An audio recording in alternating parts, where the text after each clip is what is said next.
Hi guys. So we're back with The Lion, the Witch, and the Wardrobe, and we're on to chapter 6. If you remember where chapter 5 left off, all 4 kids have scrambled into the wardrobe to hide away from Mrs. McCready and the guests that have come to tour the house. And so we can almost guess where that's going to go. So chapter 6 is called Into the Forest.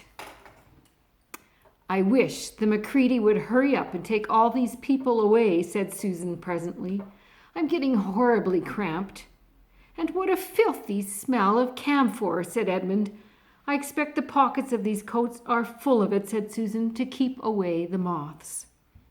There's something sticking into my back, said Peter.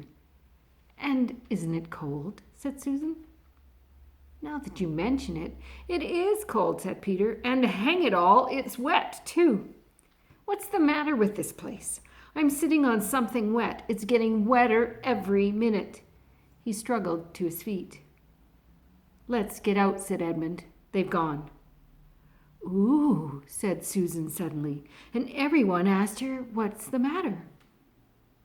I'm sitting against a tree, said Susan, and look, it's getting light over there. By Jove, you're right, said Peter. And look there. And there, it's trees all around, and this wet stuff is snow. Why, I do believe we've gotten into Lucy's wood after all. And now there was no mistaking it, and all 4 children stood blinking in the daylight of a winter day. Behind them were coats hanging on pegs. In front of them were snow-covered trees. Peter turned at once to Lucy. I apologize for not believing you, he said. I'm sorry. Will you shake hands? Of course, said Lucy, and did. And now, said Susan, what do we do next? Do, said Peter. Why, go and explore the wood, of course. Ugh, said Susan, stamping her feet. It's pretty cold.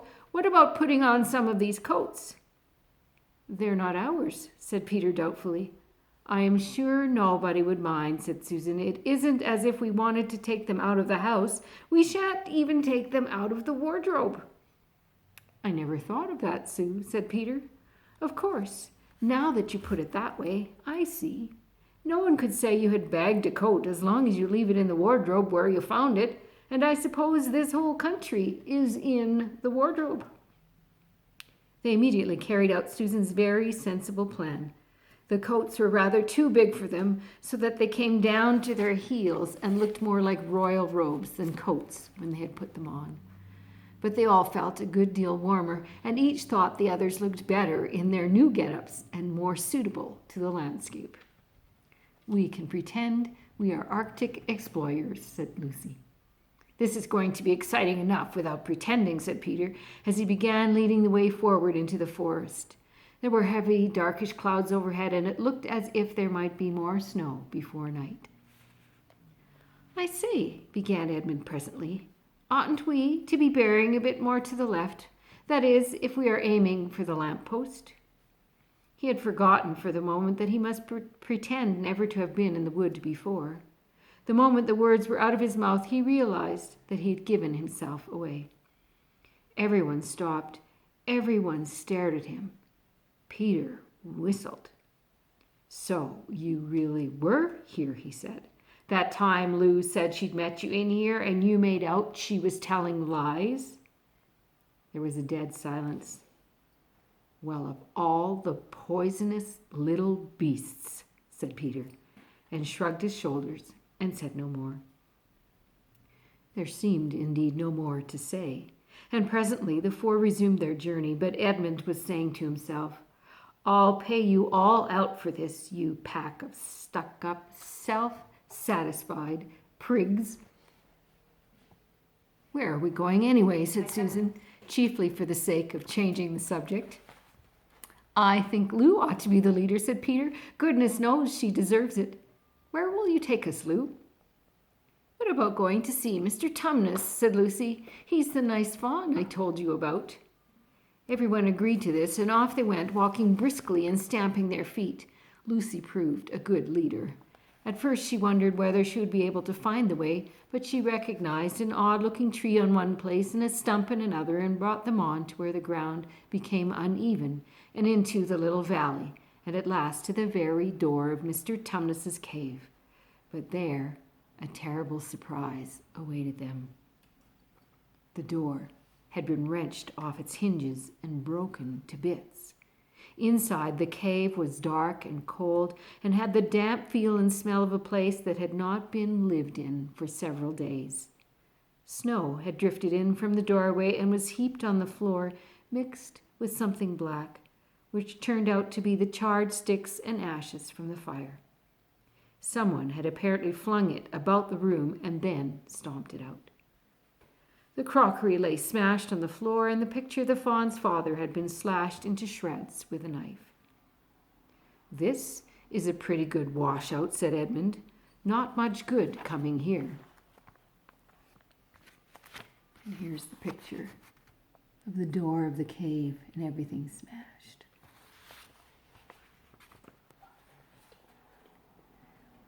"What is this?" said Peter, stooping down. He had just noticed a piece of paper which had been nailed through the carpet to the floor. "Is there anything written on it?" asked Susan. "Yes, I think there is," answered Peter, "but I can't read it in this light. Let's get out into the open air." They all went out into the daylight and crowded round Peter as he read the following words. "The former occupant of these premises, the Fawn Tumnus, is under arrest and awaiting his trial on a charge of high treason against Her Imperial Majesty Jadis, Queen of Narnia, Chatelaine of Cair Paravel, Empress of the Lone Islands, etc., etc., also of comforting her said Majesty's enemies, harboring spies, and fraternizing with humans. Signed, Mogram, Captain of the Secret Police. Long live the Queen!" The children stared at each other. "I don't know that I'm going to like this place after all," said Susan. "Who is this Queen, Lou?" said Peter. "Do you know anything about her?" "She isn't a real queen at all," answered Lucy. "She's a horrible witch, the White Witch. Everyone, all the wood people, hate her. She has made an enchantment over the whole country, so that it is always winter here, and never Christmas."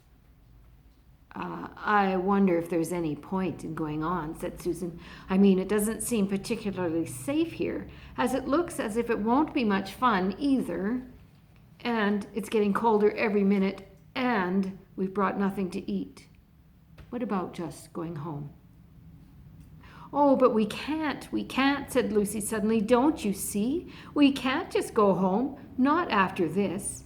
It is all on my account that the poor fawn has got into this trouble. He hid me from the witch and showed me the way back. That's what it means by comforting the Queen's enemies and fraternizing with humans. We simply must try to rescue him." "A lot we could do," said Edmund, "when we haven't even got anything to eat." "Shut up, you," said Peter, who was still very angry with Edmund. "What do you think, Susan?" "I've a horrid feeling that Lou is right," said Susan. "I don't want to go a step further, and I wish we'd never come, but I think we must try to do something for Mr. Whatever his name is. I mean the fawn." "That's what I feel too," said Peter. "I'm worried about having no food with us. I'd vote to going back and getting something from the larder. That means the refrigerator or the cupboard. Only there doesn't seem to be any certainty of getting into this country again when once you've got out of it. I think we'll just have to go on." "So do I," said both the girls. "If only we knew where the poor chap was imprisoned," said Peter. They were all still wondering what to do next, when Lucy said, "Look, there's a robin with such a red breast. It's the first bird I've seen here. I say, I wonder, can birds talk in Narnia? It almost looks as if it wanted to say something to us." Then she turned to the robin and said, "Please, can you tell us where Tumnus the fawn has been taken to?" As she said this, she took a step toward the bird. It at once flew away, but only as far as to the next tree. There it perched and looked at them very hard, as if it understood all that they had been saying. Almost without noticing that they had done so, the 4 children went a step or 2 nearer to it. At this, the robin flew away again to the next tree, and once more looked at them very hard. You couldn't have found a robin with a redder chest or a brighter eye. "Do you know," said Lucy, "I really believe he means us to follow him." "I have an idea he does," said Susan. "What do you think, Peter?" "Well, we might as well try it," answered Peter. The robin appeared to understand the matter thoroughly. It kept going from tree to tree, always a few yards ahead of them, but always so near that they could easily follow it. In this way it led them on, slightly downhill. Wherever the robin alighted, a little shower of snow would fall off the branch. Presently the clouds parted overhead, and the winter sun came out, and the snow all around them grew dazzling bright. They had been traveling in this way for about half an hour, with the 2 girls in front, when Edmund said to Peter, "If you're not still too high and mighty to talk to me, I've something to say, which you better listen to." "What is it?" asked Peter. "Hush! Not so loud," said Edmund. "There's no good frightening the girls. But have you realized what we're doing?" "What?" said Peter, lowering his voice to a whisper. "We're following a guide we know nothing about. How do we know which side that bird is on? Why shouldn't it be leading us into a trap?" "That's a nasty idea. Still, a robin, you know, there are good birds in all stories I've ever read.